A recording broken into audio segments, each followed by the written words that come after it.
Pan India star Prabhas కు ఉన్న craze వేరు. బాహుబలితో జాతీయ స్థాయిలో గుర్తింపు తెచ్చుకున్న తర్వాత అతని సినిమాల జయాపజయాలతో నిమిత్తం లేకుండా వరుసగా అవకాశాలు వస్తూనే ఉన్నాయి. ప్రభాస్ ఎంత ఆచితూచి సినిమాలు చేస్తున్నా కొన్ని అనివార్య కారణాల వల్ల వాటి విడుదలలో జాప్యం జరుగుతోంది. ఈ ఏడాది సంక్రాంతికి విడుదలైన ది రాజా సాబ్ ఆశించిన స్థాయిలో లేకపోవడంతో అభిమానులు తీవ్ర నిరాశకు గురయ్యారు. ఇప్పుడు వారందరి దృష్టి దసరా కానుకగా అక్టోబర్ 15న విడుదల కానున్న ఫౌజీ మీద ఉంది.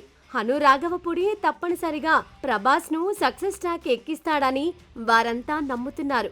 ఇదే సమయంలో క్రేజీ డైరెక్టర్ సందీప్ రెడ్డి వంగ ప్రభాస్ తో తీస్తున్న స్పిరిట్ మూవీని వచ్చే ఏడాది మార్చి 27న విడుదల చేస్తామని చెప్పారు.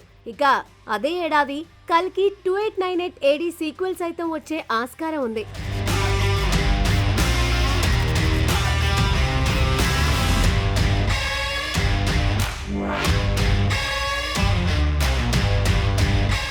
ఇదిలా ఉంటే ప్రభాస్ హోంబలే ఫిల్మ్స్ సంస్థతో 3 సినిమాలకు ఒప్పందం కుదుర్చుకున్నాడనేది అందరికీ తెలిసింది.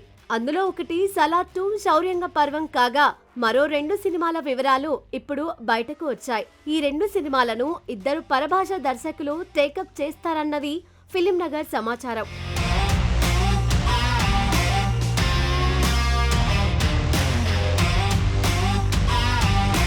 ప్రభాస్ కెరీర్ ప్రారంభం నుండి పరభాష దర్శకులతో సినిమాలు చేస్తూనే ఉన్నారు. అతని 2వ సినిమానే తమిళుడైన సురేష్ కృష్ణతో చేశాడు. అదే రాఘవేంద్ర. అలానే ప్రభుదేవాతో పౌర్ణమి, ఏ కరుణాకరంతో డార్లింగ్, రాఘవేంద్ర లారెన్స్ తో రెబల్ చిత్రాలను చేశాడు. వీరంతా తమిళులే.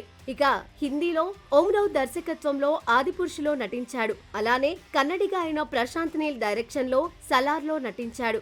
ఇక ఆ మధ్య ముఖేష్ కుమార్ డైరెక్ట్ చేసిన కన్నప్పలోనూ ఓ కీలక పాత్రను పోషించి మెప్పించాడు ప్రభాస్. ఇక హోంబలే ఫిల్మ్స్ నిర్మించే మరో 2 సినిమాలలో ఒకరు తమిళ దర్శకుడు కాగా మరొకరు మలయాళ దర్శకుడు.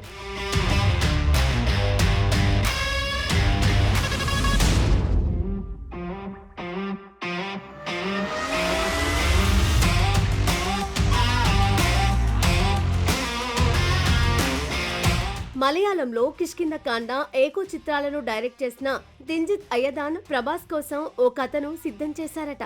అలానే తమిళ చిత్రం అమరన్ ఫేమ్ రాజ్ కుమార్ పెరియసామి కూడా ఇటీవలే ప్రభాస్ కు కథ చెప్పారట. ఈ 2 కథలు ప్రభాస్ కు బాగా నచ్చాయని, వారితో అతను సినిమా చేయడానికి సిద్ధంగా ఉన్నారని, హోంబలే ప్రొడక్షన్ లో ప్రభాస్ చేసే 2 సినిమాలు ఇవేనని తెలుస్తోంది. మరి వీటిల్లో ఏది ముందు సెట్స్ పైకి వెళ్తుందో చూడాలి.